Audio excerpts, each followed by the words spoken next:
Ya, jadi tidak sesuka saya memberi nilai gitu ya. Nilai berdasarkan asesmen. Apakah Anda sudah punya 4 profil ini atau belum? Nah, biasanya mahasiswa itu saya sudah mengikuti mata kuliah Bapak dengan baik gitu ya. Saya sudah hadir di mata kuliah Bapak dengan baik. Tidak, itu yang saya nilai gitu. Ikut mata kuliah Bapak dengan baik itu adalah your responsibility. Jadi itu adalah tanggung jawab Anda. Tanggung jawab Anda. Yang saya nilai itu adalah UTS-nya, tugas atau case method nanti serta project. Itu yang saya nilai. Mau Anda lampirkan datang ke saya, Anda mencatat semua materi saya, itu bukan bagian dari penilaian. Itu bagian dari strategi. Silakan strateginya atur sedemikian rupa agar Anda bisa dapat nilai A gitu ya. Gitu. Jadi hadir, mencatat, ikut kuliah dengan baik itu adalah your responsibility. Yang saya nilai 3 ini. Kalau UTS-nya jelek, nggak ngunggah tugas, tim based project-nya juga jelek, dapat E lah gitu. Itu jadi jangan di akhir gitu ya, rencanakan dengan baik gitu. Jadi proses perhitungannya sesuai presentasi ini. Saya akan ilustrasikan sedikit. Kadang-kadang ada beberapa mahasiswa juga yang nggak ngerti gitu. Biar Anda bisa atur strategi sebaik mungkin gitu ya, agar bisa dapat A. Saya pun juga sebagai dosen ya sedih juga sebetulnya kalau misalkan banyak mahasiswa saya nggak lulus gitu. Jadi saya kasih tahu dari awal gitu ya, bagaimana strateginya buat dapat A gitu. Yang pertama, poin penilaiannya itu ada UTS, ada penugasan, serta ada project based learning. UTS itu ada 30% ya, atau 0,3, tugas itu ada 20% atau 0,2, project based learning ini cukup besar, 0,5. Jadi Anda maksimalkan nanti di project based learning. Nah, misal, Pak, saya dapat UTS saya dapat 50 nilainya dari 100 gitu ya. Tugas saya dapat 80. Project based learning saya dapat 75. Berapa nilai saya, Pak? Anda tinggal kalikan nih.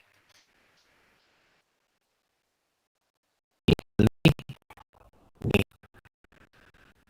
kalikan lalu jumlahkan.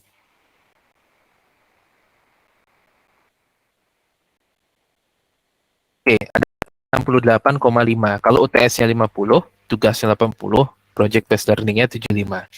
Anda dapat 68,5. Nah, 68,5 itu apa? 68,5 itu adalah B. Ya, gitu. Nah, untuk bisa dapat A gimana, Pak? Gitu. Nah, pertama gini, UTS-nya usahakan dapat misalkan 70, project based learning-nya 80, misalkan ada udah bisa dapat A gitu. Jadi untuk bisa dapat A itu tidak perlu dapat UTS 100, project based learning-nya 100 nggak perlu gitu. Jadi Anda dapat UTS-nya 70, tugasnya 80, project based learning 80 itu bisa dapat A. Gitu ya. Tidak bisa dapat A. Ini A nih nilainya. Nah, usahakan nilai tugas ini maksimum gitu. Ini yang saya kuningin ini maksimum gitu. Nah, karena beberapa semester sebelumnya saya lihat tidak sedikit mahasiswa yang menganggap sepele tugas. Tugas itu 0,2% porsinya, 0,2%. Nah, dari mana Pak tugas itu dinilai? Tugas itu dinilai prinsipnya gini. Anda kerjakan sendiri tidak mencontek gitu ya. Kerjakan mandiri, tidak kopas dan nyontek. Anda kumpulkan tepat waktu dan sesuai spesifikasi. Contoh, misalkan saya minta 3 elemen sistem gitu misalkan ya, misalkan Anda bikin 3, kalau misalkan Anda buat lebih dari itu ya nggak masalah gitu, nggak masalah gitu. Jadi kerjakan mandiri, tepat waktu, spesifikasinya oke gitu ya, minimal Anda akan dapat tugas itu 80 minimal. Tuh, jadi kerjakan mandiri, tepat waktu, spesifikasi. Kalau Anda telah ngumpulnya, karena ada juga mahasiswa yang baru akhir semester baru ngumpulin semua tugas, dan saya yakin itu juga copy paste dari temannya, ngumpulin semua tugas. Karena tugas itu kalau terlambat di kelas saya itu setiap 5 menit itu -2, setiap 5 menit -2 gitu. Jadi kalau 3 bulan ya nilainya udah habis itu. Ya. Jadi kumpulkan tepat waktu, kerjakan secara mandiri. Saya sangat menghargai Anda yang mengerjakan mandiri untuk tugas gitu ya, tapi tidak terlalu bagus, mungkin tugasnya tidak terlalu mengerti, tapi mencoba mengerjakan itu lebih bagus dibanding Anda copy paste dari temannya. Ya, ada juga kejadian dalam copy paste nama temannya lupa diganti gitu ya, itu kan fatal gitu. Kerjakan mandiri, tepat waktu, spesifikasi itu minimal 80 pasti dapat. Nah, kalau ada 4 tugas, usahakan kerjakan sesuai yang saya minta ini, itu Anda misalkan 80, 80, 80. Nanti ini dirata-ratakan,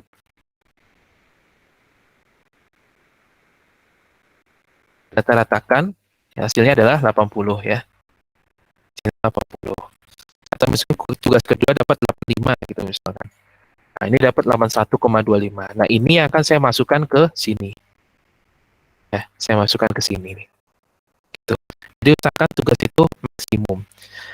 Kenapa saya minta Anda untuk pay attention lebih ke tugas? Karena tugas ini bisa naikkan nilai Anda sebanyak dua angka mutu.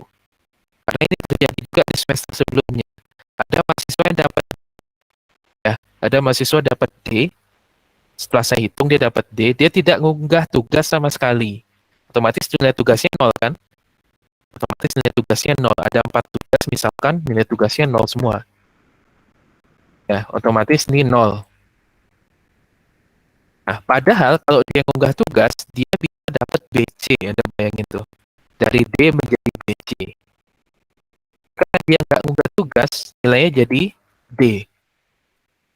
Ada juga yang mengunggah tugas telat 3 bulan, 4 bulan. Ya sudahlah, nol nilainya.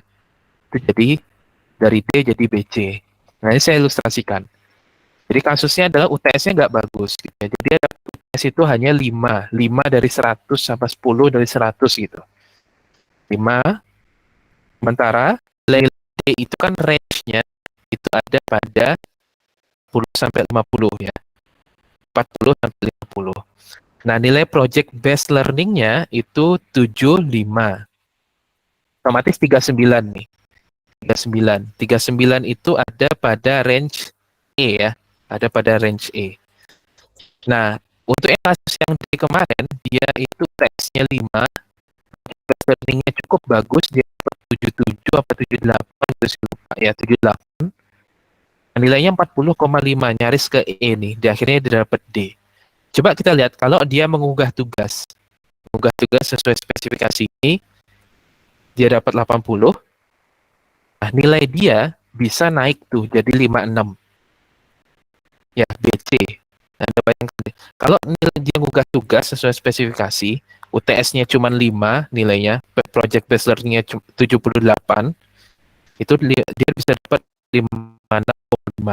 Naik nilainya dari D menjadi BC. Yang jadi masalah adalah nilainya D, udah nggak ngunggah tugas, UTS-nya juga jelek, project based learning-nya juga nggak terlalu maksimum nilainya gitu. Nah, dia akhir nanya ke saya.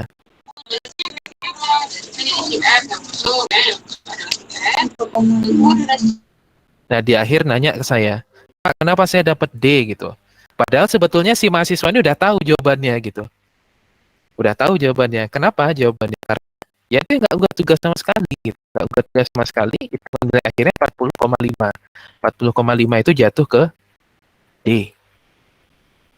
Ya, jatuh ke D gitu. Bisa nggak saya ngunggah lagi? Ya nggak bisa gitu ya. Nggak bisa. Karena kalau terlambat unggah tugas itu udah berbulan-bulan ya ini nol nilainya gitu. Nah, gitu. Jadi saya sampaikan di awal ini agar Anda bisa mengatur strategi kalau mau dapat nilai yang bagus. Ya.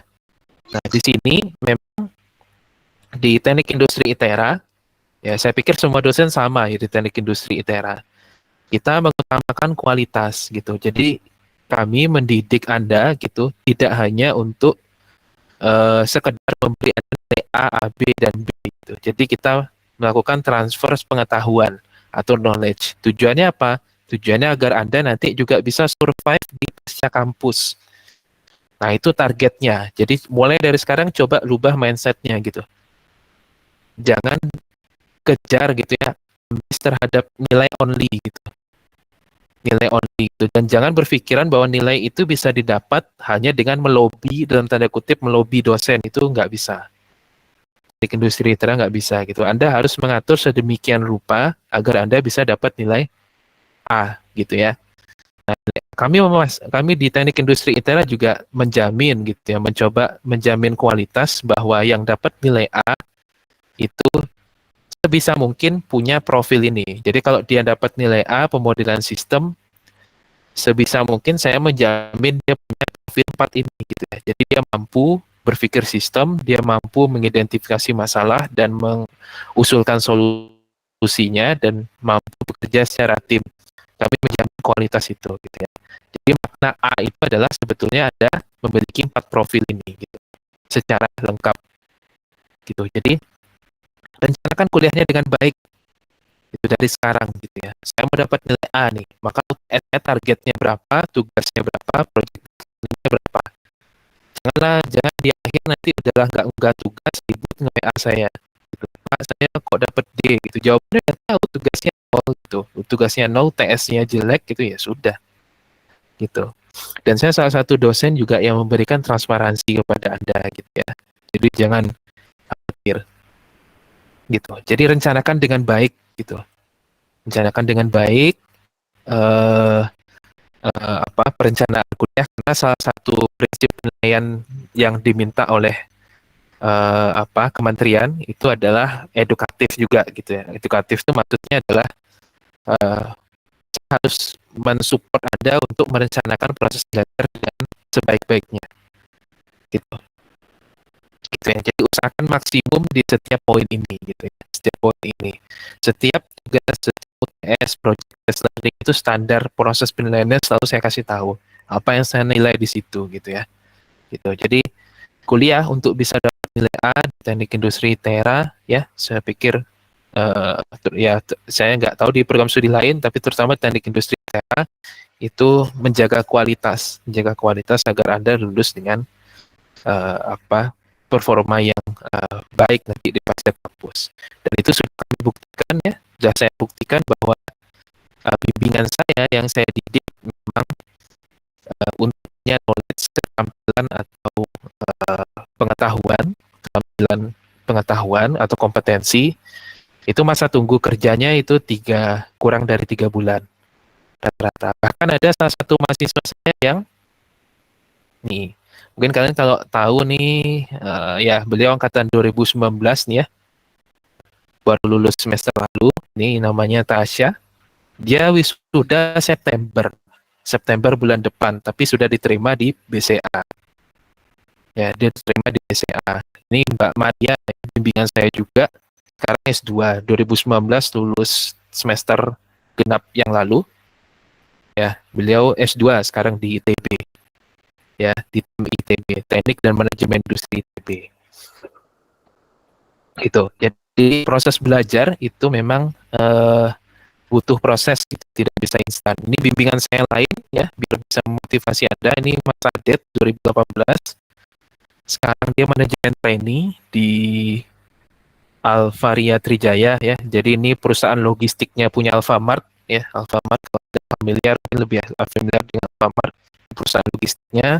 Ini Mbak Joanna sekarang dia supervisor PPIC, Production Planning and Inventory Control di Orang Tua Group. Kalau nggak tahu Orang Tua Group, yaitu teh gelas gitu, yang punya produksi teh gelas, Tenggo, nah itu Orang Tua Group. Ini Mas di perusahaan ekspor, Mas Tuki ini sama Pak Intan di Sambu. Sambu itu yang produksi santan kara gitu ya. Ya, itu salah satu produknya. Ini Mbak Nyoman di 2017 di BCA juga. Ya, Mas Yaski, ya Mbak Lita ini berwirausaha. Ada juga yang berwirausaha, Mas Yaski ini juga di logistik. Itu semua mahasiswa bimbingan saya yang saya didik memang untuk bisa punya kompetensi.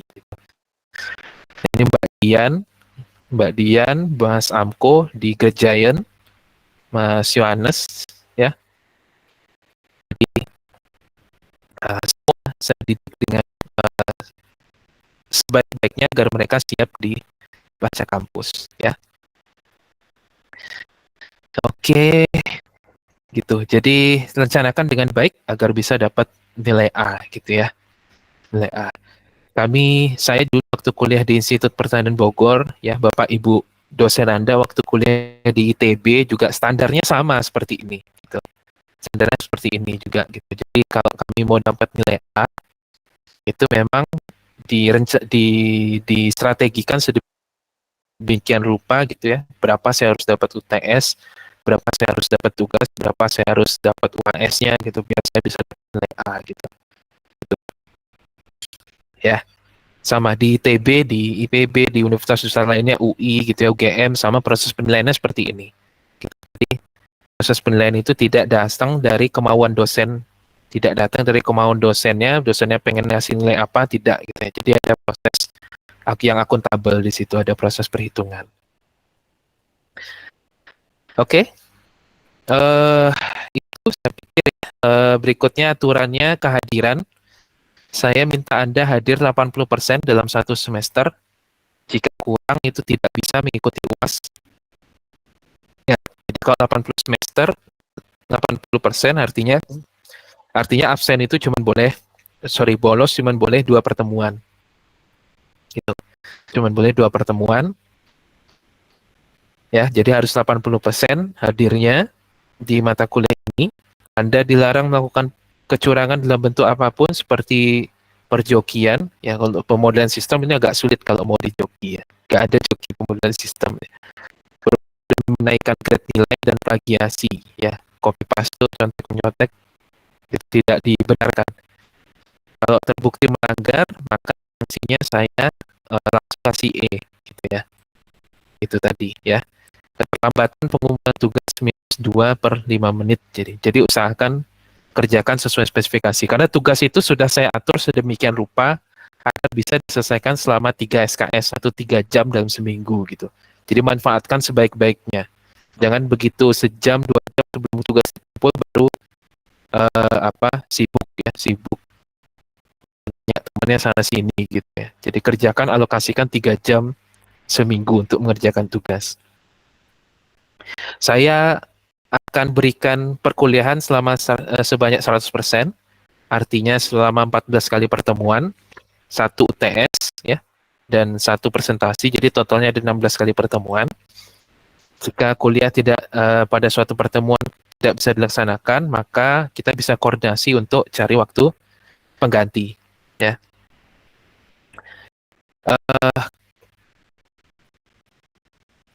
jika ada kemungkinan gitu ya, ini juga diberikan dalam bentuk video gitu, karena saya tipe dosen yang ketiga tadi, dosen biasa di luar, jadi kemungkinan juga ada dalam bentuk video, tapi saya akan lebih usahakan kuliah ini bisa dalam bentuk tatap muka seperti ini. Toleransi keterlambatannya dosen dan mahasiswa 15 menit ya di jam perkuliahan. Kalau misalkan dosen saya gitu terlambat lebih dari 15 menit pemberitahuan, maka kelas tersebut bisa ditiadakan, nanti kita cari hari lain untuk penggantinya. Ya, demi menjamin hak Anda ini tadi. Anda kan sudah bayar uang kuliah, sudah bayar UKT. Anda harus dapat hak mengikuti kuliah itu sebanyak 100% gitu. Reward nilai plus 50 saya berikan di akhir. Nilai akhir plus 50. Jadi kalau nilai akhir Anda 40 misalkan, itu saya bisa kasih plus 50. Kondisinya apa? Kondisinya pertama, Anda mampu menjuarai kompetisi dari proposal jurnal makalah terkait topik pemodelan sistem. Ya. Nanti bisa kirimkan buktinya, misalkan sertifikat juara, pengumuman lomba, dokumentasi presentasi, ya itu bisa dikirimkan ke saya. Atau yang kedua, Anda mampu mendapatkan dana pengembangan ide dari proyek pemodelan sistem, misalkan dari institusi berbadan hukum seperti PT, CV, program-program kementerian gitu ya, seperti PKM gitu misalkan, dinas dan sejenisnya. Nanti Anda bisa dibuktikan dengan flyer pembukaan hibah proposal atau pengajuan proposal dari instansi, pengumuman lolos didanai, dan dokumentasi presentasi. Ya, itu bisa dapat plus 50. Selain plus 50, ada yang plus 10. Menurut saya juga menghargai mahasiswa yang mau mengikuti lomba gitu atau di topik pembuatan sistem tetapi tidak juara, itu tetap saya hargai di nilai akhirnya. Semua bukti silakan kumpulkan setelah presentasi proyek akhir untuk saya bisa rekap gitu ya. Nah, salah satu bentuk pembelajarannya adalah case based atau team based project. uh, Tim berbentuk perusahaan mini yang terdiri dari direktur utama dan manajer-manajer di bawahnya. Direktur akan mendapatkan reward plus 10 nih ya, jika mampu membuat timnya lulus dengan minimum nilai akhir laporan pembuatan sistem 70. Nah, jadi berbentuk perusahaan mini, nanti project based learning-nya, dan reward untuk direktur itu plus 10. Kalau nilainya, nilai tim akhirnya di atas 70. Tapi kalau misalkan nilai timnya di bawah 70, direkturnya juga kena penalti. Minus 10 gitu ya. Nah, direktur punya hak untuk melaporkan anggotanya tidak berkontribusi. Jadi nanti akan saya tegur kalau misalkan memang tidak berkontribusi sesuai laporan dari direkturnya. Kalau masih juga, itu ada sanksi minus 20 pada nilai akhir laporan. Ya. Kalau misalkan tidak juga berkontribusi, itu ada sanksi nilainya E. Nah, ini hanya valid sampai presentasi akhir dilaksanakan. Jadi kalau nilai sudah diumumkan, ya itu tidak bisa lagi gitu ya. Pak, kok si Anu dapat nilai ini, saya dapat nilai ini, padahal dia tidak berkontribusi. Nah, itu tidak akan saya respon gitu ya, karena nilai sudah diumumkan gitu. Jadi kalau misalnya tidak berkontribusi, laporan kan dari awal gitu ya. Kalau direkturnya Pak yang tidak berkontribusi, maka Anda bisa bikin petisi anggota timnya laporkan kepada saya, nanti saya tegur. Pertama, kalau tetap juga direktur nggak ngurusin, itu Anda boleh ganti direktur nanti gitu ya. Sama kasusnya Anda bisa laporkan sampai presentasi akhir dilaksanakan. Mungkin ada hal lain yang bisa kita diskusikan nanti, mungkin selama proses berjalannya kuliah kita bisa diskusikan ya gitu. Ada pertanyaan untuk saya?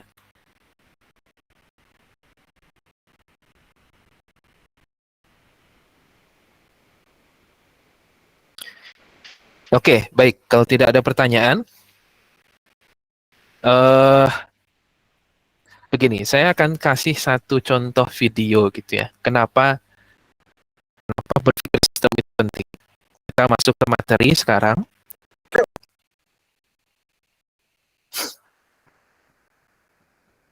Kita masuk ke materi.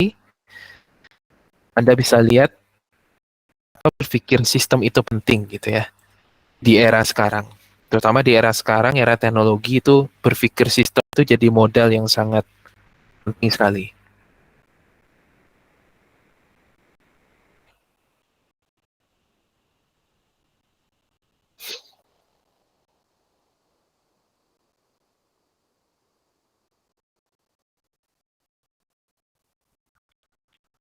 Sebentar.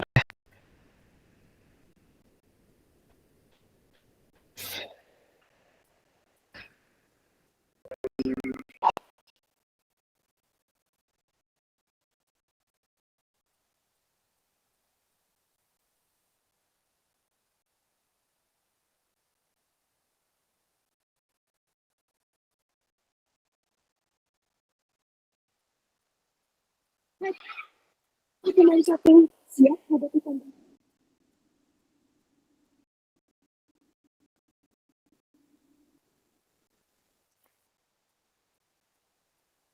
Oke. Tap.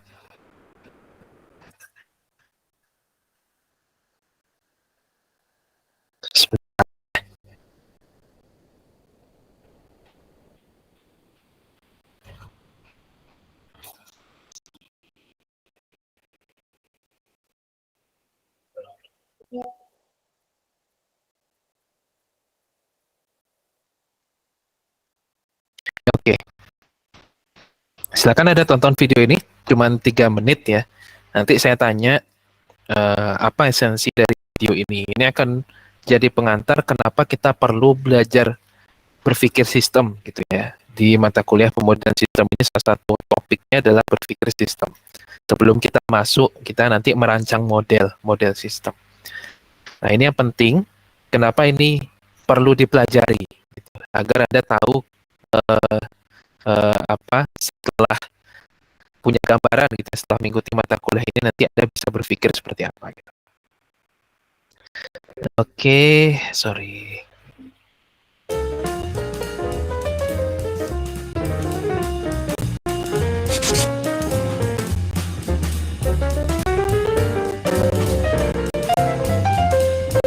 In the 1950s, the Dayak people of Borneo. Sorry, suaranya kedengaran? Aman, Pak. Aman, Pak. Sebentar, ini kenapa nggak bisa full screen?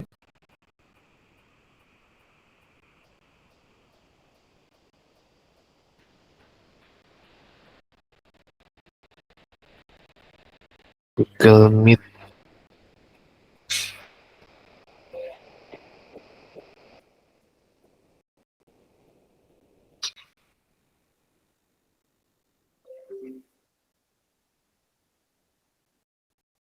Share, tab.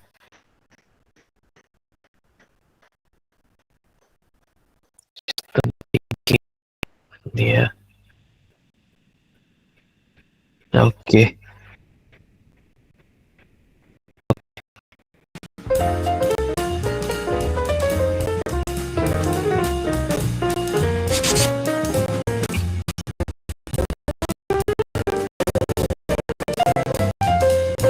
In the 1950s, the Dayak people of Borneo, an island in Southeast Asia, were suffering from an outbreak of malaria, so they called the World Health Organization for help. The World Health Organization had a ready-made solution, which was to spray copious amounts of DDT around the island. With the application of DDT, the mosquitoes that carried the malaria were knocked down, and so was the malaria. There were some interesting side effects, though. The first was that the roofs of people's houses began to collapse on their heads. Turns out the DDT not only killed off the malaria-carrying mosquitoes, but it also killed a species of parasitic wasp that had controlled a population of caterpillars, thatch being what the roofs of the Dayak people's homes were made from. Without the wasps, the caterpillars multiplied and flourished and began munching their way through the villagers' roofs. That was just the beginning. The DDT affected a lot of the island's other insects, which were eaten by the resident population of small lizards called geckos. The biological half-life of DDT is around 8 years, so animals like geckos do not metabolize it very fast. It stays in their system for a long time.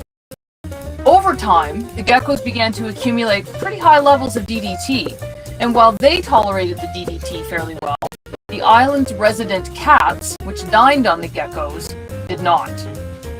The cats ate the geckos, and the DDT contained in the geckos killed the cats. With the cats gone, the island's population of rats came out to play. We all know what happens when rats multiply and flourish. Pretty soon the Dayak people were back on the phone to the World Health Organization, only this time it wasn't malaria that was the problem. It was the plague and the destruction of their grain stores, both of which were caused by the overpopulation of rats. This time, though, the World Health Organization didn't have a ready-made solution and had to invent one. What did they do? They decided to parachute live cats into Borneo. Operation Cat Drop occurred courtesy of the Royal Air Force and eventually stabilized the situation.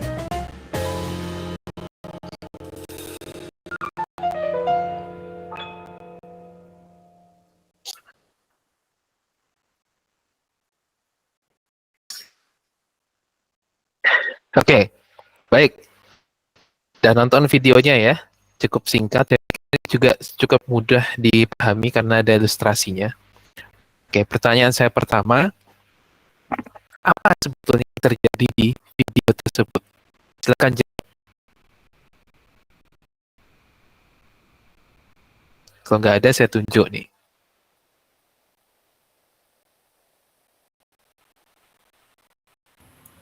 Banyak nyamuk, Pak.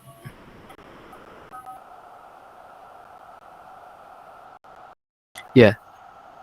Terus? Terus nyamuknya itu kan di akhirnya dimakanin sama cicak, Pak. Oke. Apa akibatnya gitu?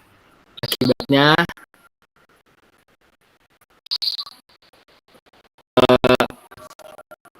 nyamuknya kan habis, Pak. Terus kucingnya tadi itu banyak yang meninggal. Lalu ketika kucingnya meninggal, populasi tikus itu menjadi semakin banyak. Akhirnya tidak seimbang ekosistemnya, lalu dilakukan pemberian populasi agar ekosistemnya seimbang. Oke, baik. Oke. Baik, terima kasih Raffi. Oke, yang lain yang dari awal gitu, dari awal. Masalah awalnya itu apa gitu? Silakan Najwa. Nah, saya bantu ya. Silakan. Iya, baik Pak. Jadi awalnya itu permasalahan di suku Borneo itu, dia itu kan banyak nyamuk. Nah, terus suku Borneo itu melepon WHO untuk menyelesaikan permasalahan di sukunya. Nah, WHO itu memberikan solusi yaitu dengan memberi DDT. Nah, terus pas diberi DDT, ya nyamuknya hilang. Tapi kan nyamuknya dimakan sama cicak. Nah, terus itu kan nyamuknya kan udah kena racun itu kan. Nah, terus apa berantai gitu sampai akhirnya kucing-kucing itu pada mati juga karena berantai itu. Oke, baik. Iya, belum Ya, lanjut. masalah itu akhirnya suku Borneo nelfon lagi karena ada permasalahan kalau misalnya kucing-kucing di sana pada mati. Gitu. Oke. Oke. Oke, baik. Saya pikir dua dari Raffi sama dari Najwa udah cukup ya. Nanti untuk yang lain ada lagi pertanyaannya. Oke, baik. Jadi coba dilihat ya. Jadi yang pertama itu coba dirunut dari awal. Pertama itu ada malaria ceritanya. Terus suku Dayak itu nelpon WHO, ini ada malaria nih di tempat kami gitu. Ada nggak solusinya biar tidak terjadi wabah ya? Itu kan outbreak, outbreak atau pandemi wabah malaria. Jadi WHO ngirimkanlah DDT itu semacam obat nyamuk seperti Baygon Hit gitu ya. Semut nyamuk semprotkan, mati tuh semua malarianya, nyamuknya, malarianya pun juga hilang gitu. Nah, tapi di situ ada masalah baru. Coba Anda perhatikan ya, ada masalah baru. Ternyata itu tidak hanya membunuh nyamuknya saja gitu, tapi juga membunuh yang kita sebut sebagai serangga. Serangga yang memakan semacam ulat gitu ya. Jadi ulat yang memakan kayu gitu. Itu juga mati semua tuh serangga yang memakan ulat ini gitu. Akhirnya apa? Akhirnya ulatnya ya bebas dimakan itu atap rumah-rumah suku Dayak, akhirnya atapnya ambruk gitu ya. Tuh, nah begitupun juga nyamuk yang terkontaminasi DDT itu juga dimakan oleh cicak. Nah, setelah dimakan oleh cicak, cicaknya itu dimakan oleh kucing. Nah, cicaknya ini toleran, tapi kucingnya enggak. Kucingnya ya itu kena racun. Karena kucing banyak yang mati gitu. Jadi tikus mulai tumbuh tidak terkendali, akhirnya apa? Akhirnya ya muncul plague itu tadi ya, penyakit baru, pandemi baru, wabah baru, plague sama hasil-hasil pertanian mereka juga habis dimakan tikus gitu ya. Nah, si WHO memberikan solusi baru dengan melakukan Operation Cat Drop gitu ya. Operation Cat Drop itu menerjun payungkan kucing gitu kan ke Borneo gitu. Nah, tapi ini apakah solusinya? Ya, belum tentu gitu ya. Oke, dari sini apa yang bisa kita pelajari? Pertanyaannya apa yang bisa kita pelajari? Silakan Resen tadi. Ya, Raka silakan.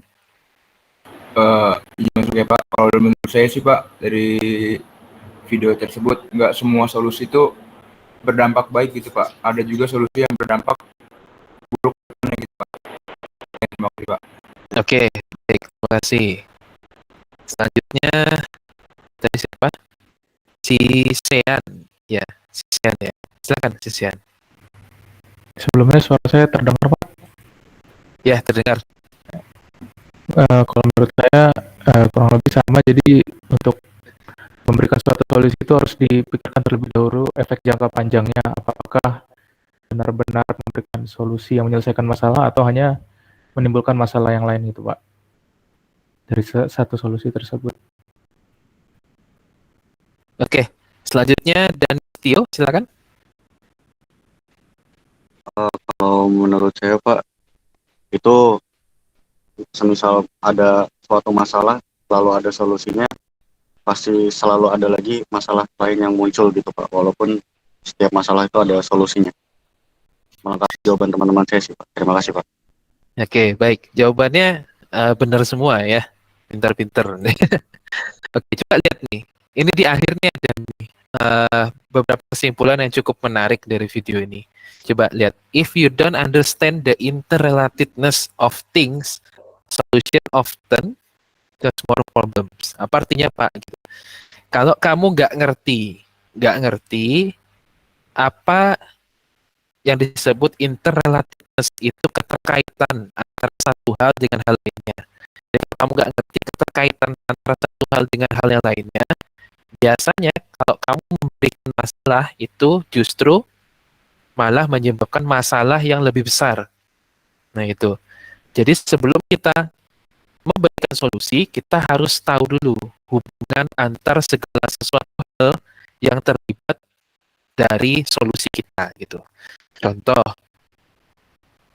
presiden memutuskan waktu pandemi COVID-19 kemarin, gitu ya. Kebijakan work from home gitu misalkan, atau pembatasan pergerakan skala besar gitu ya, PSBB. Nah itu pasti tim di bawah presiden itu sudah memikirkan tuh solusi ini pasti ada kaitannya dengan hal yang lain. Itu disebut interrelatedness. Kenapa kita saat memberikan solusi kita harus memikirkan banyak hal gitu ya, tujuannya agar kita siap. Karena pada kenyataannya solusi dari satu masalah itu biasanya selalu ada resiko. Nah, setiap alternatif solusi pasti selalu ada risiko gitu ya. Contoh misalkan Anda memutuskan ikut kuliah gitu, maka Anda mengorbankan mungkin waktu dengan keluarga, waktu bermain Anda gitu ya. Itu selalu ada cost dan risiko yang kita bayarkan. Gitu. Dan itu kita harus tahu gitu ya. Jadi kita harus tahu interrelatedness antar setiap hal yang terkait dengan solusi yang akan kita tawarkan. Sehingga kita bisa lebih siap gitu. Jadi tidak ada solusi yang tanpa risiko. Itu mustahil, pasti solusi itu akan selalu ada risiko. Nah, biasa kita ambil yang paling besar atau risikonya paling kecil gitu ya. Yang paling penting adalah kita tahu interrelatedness, keterkaitan satu hal dengan hal lainnya. Sehingga solusi yang kita tawarkan itu tidak justru memberikan masalah yang lebih besar. Oke, yang kedua, solution often require complex and reflective thinking if good solution are to be found. Gitu. Jadi setiap permasalahan atau pertanyaan yang muncul dari kita untuk menyelesaikan suatu masalah itu biasanya membutuhkan proses berpikir yang kompleks gitu ya. Jika kita ingin menemukan suatu solusi yang betul-betul baik gitu ya, paling baik gitu ya. Jika kita ingin menemukan solusi yang lebih baik, itu biasanya kita butuh proses berpikir yang kompleks gitu ya. Yang ketiga, it is always better to manage by design than by default. Maksudnya adalah biasakan mengelola segala sesuatu atau menyelesaikan masalah itu by design, tidak by default. Jadi by default itu maksudnya apa Pak? Contohnya tadi, kasus tadi itu, ada nyamuk, ada malaria, ya udah nyamuknya kita semprot aja sama DDT gitu ya. Tapi kita tidak mendesain apa nanti dampaknya kalau kita lakukan begini, apa dampaknya nanti kalau kita lakukan begini, sehingga nanti kita bisa lebih siap gitu ya. Jadi kita desain dulu gitu ya. Nah, apakah proses berpikir ini kalau kita lihat secara kasat mata gitu ya, jadi ini kelihatan ribet Pak gitu ya. Ribet tidak, tentu saja gitu ya. Karena kita mau proses rekayasanya seorang mahasiswa teknik industri insinyur teknik industri mereka sistem itu lebih holistik gitu, lebih holistik menyelesaikan masalah itu memang berdasarkan risiko yang paling kecil gitu, ataupun keuntungan yang sebesar-besarnya gitu. Gitu. Jadi kita harus tahu interrelatedness itu yang kita pelajari di berpikir sistem. Kita berpikir holistik, ya. Berpikir holistik itu tujuannya adalah untuk menyelesaikan masalah agar menemukan solusi yang lebih baik gitu. Oke, kita masuk ke materinya. Mana dia? Kita stop dulu. Oke, sip.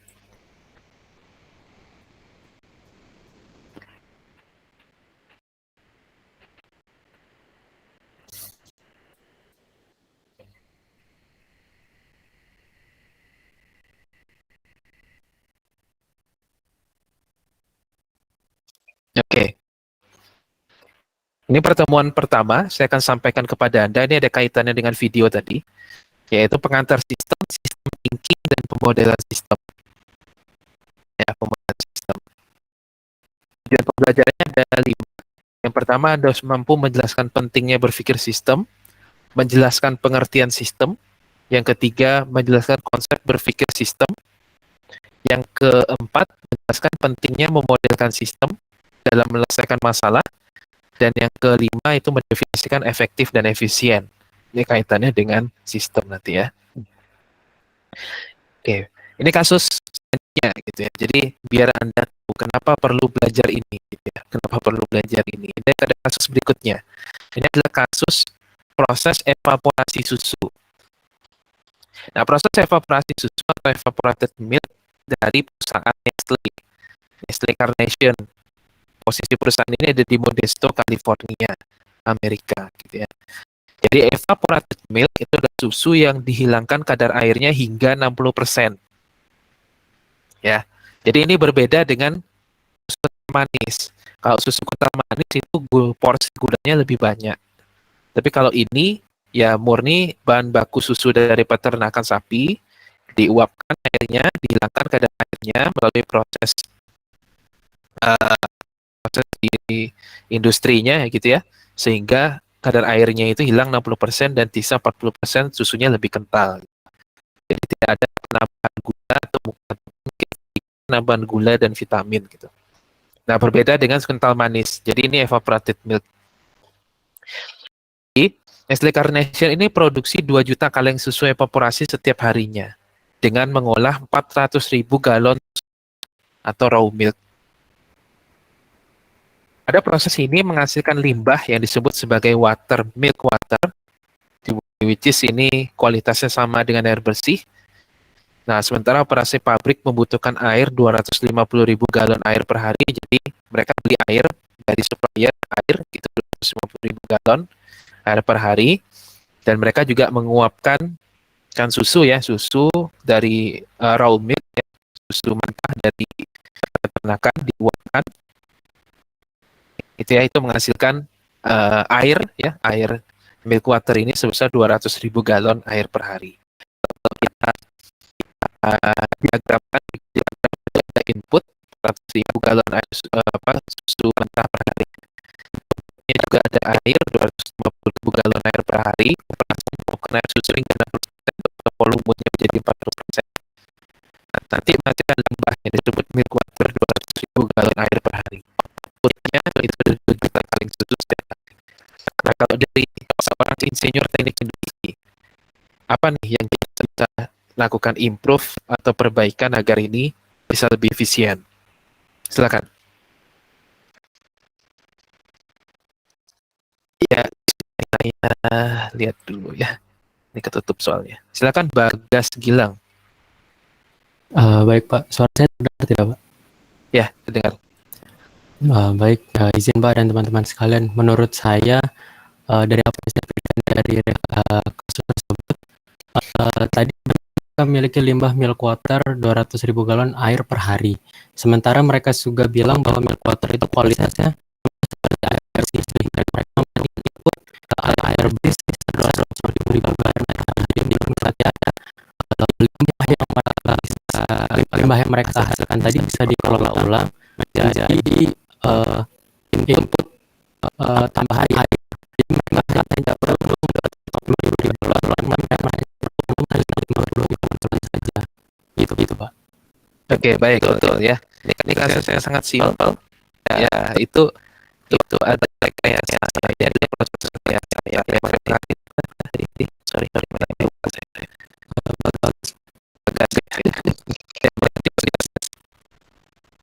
ya, ini proses-prosesnya ya. Ini disebut proses rekayasa. Jadi, ini dibuka lalu ini kita umpamkan saja itu umpamkan bahan ini. Kita perlu lagi cukup beli 50.000 harga gitu ya. Tapi proses ini hanya untuk operasional pabrik. Operasional pabrik tidak ikut pada proses ini. Gitu. Di sini ada aspek sosial juga yang kita pertimbangkan. Karena biasanya customer itu punya atau makanan yang mereka makan itu diolah dari limbah, itu mereka cenderung enggan untuk membeli ya. Jadi makanya itu digunakan air limbah. Meskipun sebetulnya secara kimiawi ini kualitas sama dengan air apa yang air bersih yang mereka beli. Cuman karena ini apa namanya bunyinya dari limbah gitu ya, dari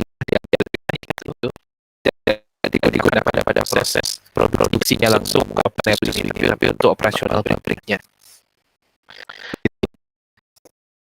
Itu juga terjadi pada proses ini pada proses tenaga koko. Pernah ada kasus gitu ya, beberapa koko itu menggunakan ZA gitu. Nah, ZA bayangan di customer ZA itu adalah pupuk gitu ya. Ini pupuk gitu ya. Padahal sebetulnya itu pupuk itu dipakai buat makanan bakterinya. Jadi tidak ikut bereaksi pada proses menghasilkan nantinya gitu ya. Tidak ikut bereaksi pada proses nantinya. Itu proses sosial gitu ya.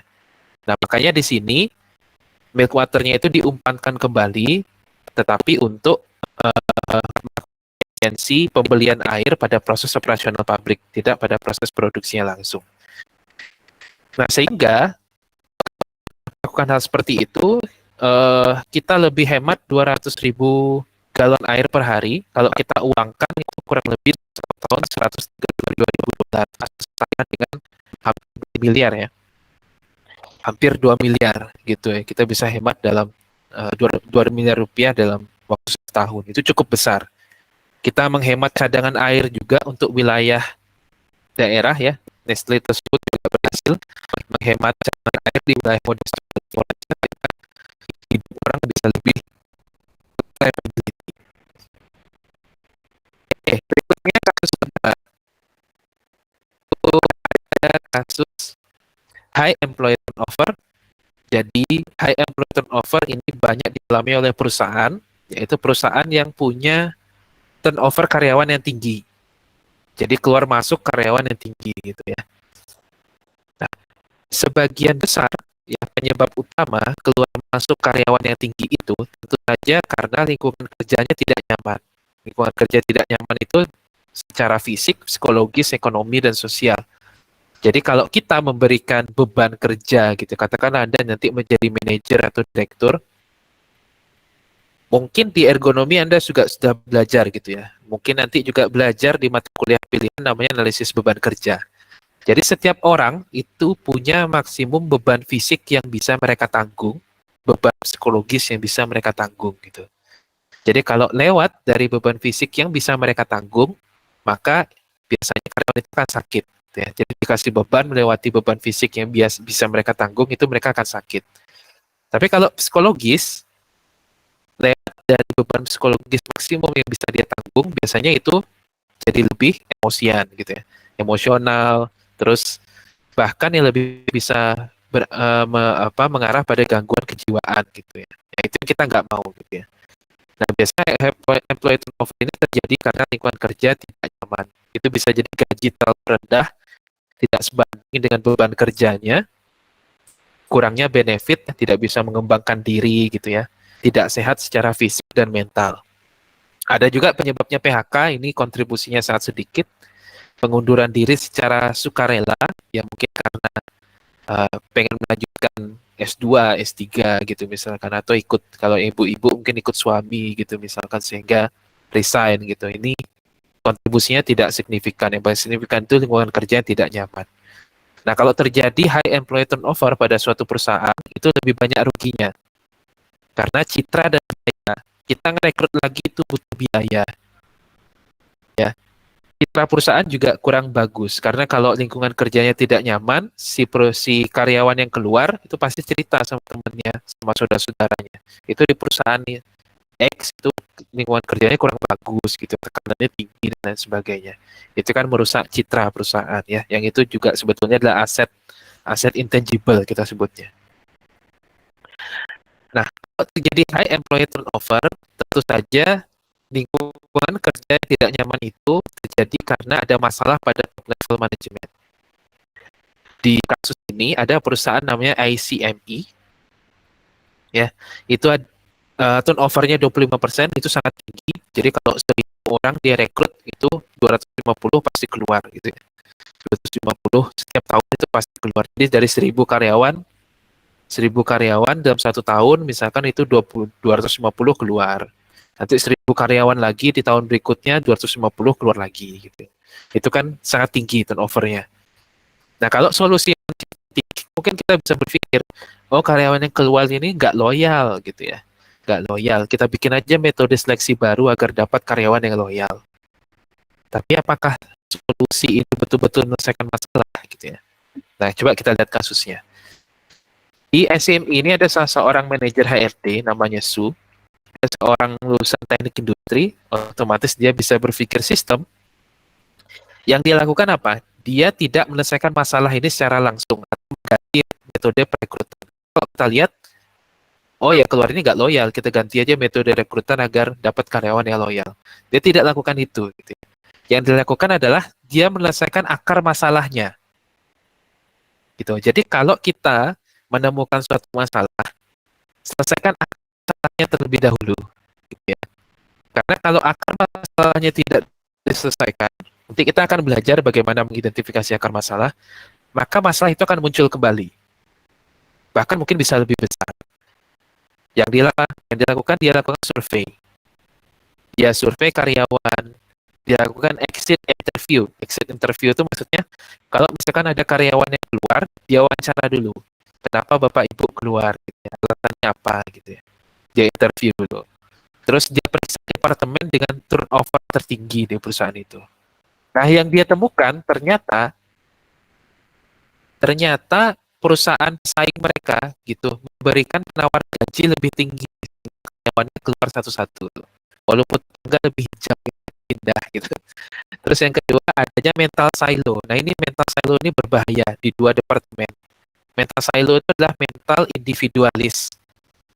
Jadi mereka tidak peduli dengan tujuan organisasi, yang penting departemen saya perform, yang penting saya perform, yang penting karir saya bagus, urusan orang lain, urusan organisasi bodo amat gitu misalkan. Nah, itu mental silo gitu ya. Nah, mental seperti ini bisa mengurangi efisiensi organisasi karena budaya perusahaan pasti akan gagal. Itu mental silo. Nah, yang ketiga ternyata banyak perintah dan inisiatif dari pimpinan perusahaan yang menambah beban kerja yang sangat tinggi pada karyawan. Jadi setiap rapat punya ide baru, wah kita harus kerjakan ini nih, disuruh karyawannya ngerjain. Karyawannya segitu juga, nggak tambah-tambah gitu ya. Padahal dia lupa bahwa setiap orang itu punya maksimum beban fisik dan beban mental yang bisa dia tanggung gitu ya. Jadi punya ide, dibebankan ke karyawan, punya ide, bebankan karyawan, itu yang tidak baik. Mungkin kita proses memunculkan ide itu cuma 5 menit, atau cuma 1 jam, tapi proses eksekusinya mungkin bisa berhari-hari dan berminggu-minggu gitu ya. Jadi kalau Anda punya ide, salah satu tipsnya itu adalah pikirkan dulu punya resource atau tidak untuk eksekusi ide itu. Resource itu maksudnya kalau misalkan di konteksnya organisasi, punya nggak orang yang mengerjakan gitu ya, punya nggak biaya untuk mengeksekusi itu gitu, punya nggak waktu gitu ya. Jadi resource seperti itu harus dipikirkan gitu. Nah, setelah semua akar masalahnya, dia menawarkan gaji lebih tinggi, tidak. Yang dilakukan ini cukup menarik. Diletakkan dispenser air jadi antar dua departemen, dispensernya satu gitu ya. Sehingga mau tidak mau antar departemen itu akan saling berbaur gitu ya. Jadi kalau ngambil air gitu kan saling tegur sapa gitu. Membuat forum online untuk meningkatkan interaksi dan presentasi di depan eksekutif atau pimpinannya. Bahwa tekanan kerja berlebih bisa menyebabkan lebih banyak kerugian untuk perusahaan dibanding meningkatkan produktivitas yang selama ini diyakini oleh mereka gitu ya. Jadi tidak selamanya kita menekan karyawan itu baik untuk perusahaan kita. Kita harus pertimbangkan apakah itu sudah menjadi beban maksimum yang bisa ditanggung oleh karyawan kita gitu. Jadi kalau karyawannya malas-malasan, mungkin kita butuh butuh apa namanya, butuh motivasi lagi gitu ya, butuh motivasi lagi baik secara tegas maupun secara halus gitu ya. Tapi kalau kita sudah lihat bahwa oh beban dia udah maksimum nih, jangan dikasih lagi kerjaan gitu, itu malah produktivitasnya akan turun, hasilnya turnover-nya turun menjadi 10% gitu.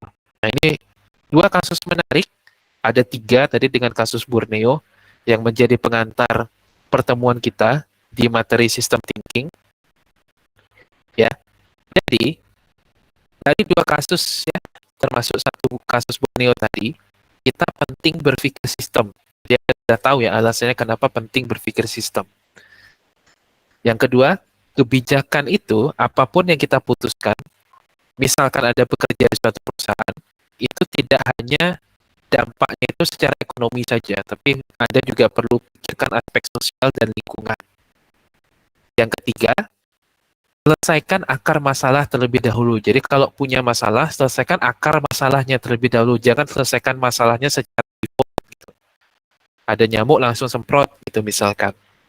Lebih baik kalau nyamuk banyak di rumah kita, kita cari akar penyebab masalahnya. Mungkin banyak air tergenang di sekitar rumah kita, itu yang kita selesaikan, akar masalahnya. Gitu. Yang keempat, itu lihat masalah secara big picture dan holistik, bukan parsial, secara menyeluruh, serta interrelatedness dari proses belajar kita dari video Borneo tadi, kasus nyamuk malaria Borneo tadi. Berikutnya, Anda harus pikirkan juga seberapa kompleks causal efeknya. Causal efek itu apa, jika saya lakukan ini dampaknya apa, jika saya lakukan ini dampaknya apa. Gitu. Dan lihat dari berbagai sudut pandang. Ini semua sistem thinking gitu ya. Nah, ini yang penting yang Anda akan pelajari nanti ya, mengidentifikasi masalah. Ya. Karena biasanya kalau kita lihat sekelas pabrik, itu kan bagus tuh pabriknya. Pasti selalu ada masalah. Karena pada akhirnya yang buat manusia ada masalahnya. Yang jadi masalah itu adalah kita tidak bisa mendefinisikan masalah itu apa gitu. Nanti kita akan belajar gitu ya. Bagaimana cara kita menemukan, oh di situ ada masalah, oh itu enggak gitu ya. Karena kalau kita tidak mengerti masalah itu apa gitu ya, maka Anda akan melihat, oh ini sistem produksi di pabrik Toyota sudah bagus Pak gitu ya. Coba kita lihat nih.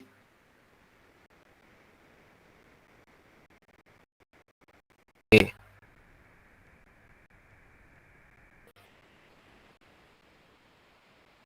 Oke, kita lihat nih, oh pabrik, kita lihat ya pabrik mobil Toyota nih, udah bagus Pak gitu, nggak ada masalahnya gitu ya.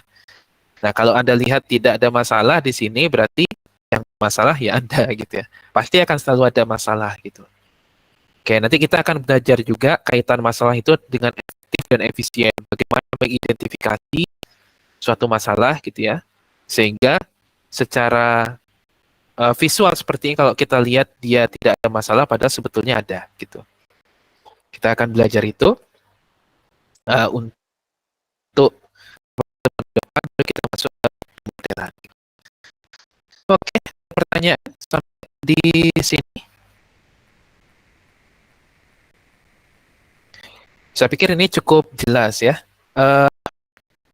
Materi berikutnya kita akan sampaikan di pertemuan kedua ya, masih lanjutan materi ini kita akan bahas dan diskusikan terkait sistem thinking. Apa itu definisinya, apa itu yang dimaksud dengan sistem dulu, baru nanti kita masuk ke efektif versus efisien. Nah, tidak ada pertanyaan, kuliahnya saya bisa akhiri untuk pertemuan hari ini ya. Eh, Minggu depan itu saya harus nemani kakak tingkat Anda ke melakukan ekskursi. Ya, jadi kemungkinan besar nanti tunggu pengumuman dari saya apakah kita laksanakan Sabtu kembali atau mungkin saya berikan dalam bentuk video. Tunggu pengumuman di grup. Di minggu ketiga dan seterusnya insya Allah bisa normal gitu ya, bisa normal. Ya, minggu depan ya semua dosen akan ikut studi ekskursi dengan angkatan 2020. Jadi hampir semua mata kuliah mungkin bisa diberikan dalam bentuk video ataupun diganti nanti kelasnya gitu.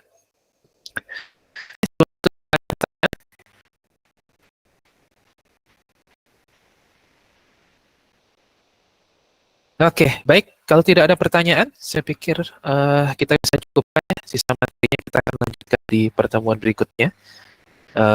Selamat sore, ya. Selamat berakhir pekan. Selamat melanjutkan aktivitas berikutnya. Assalamualaikum warahmatullahi wabarakatuh.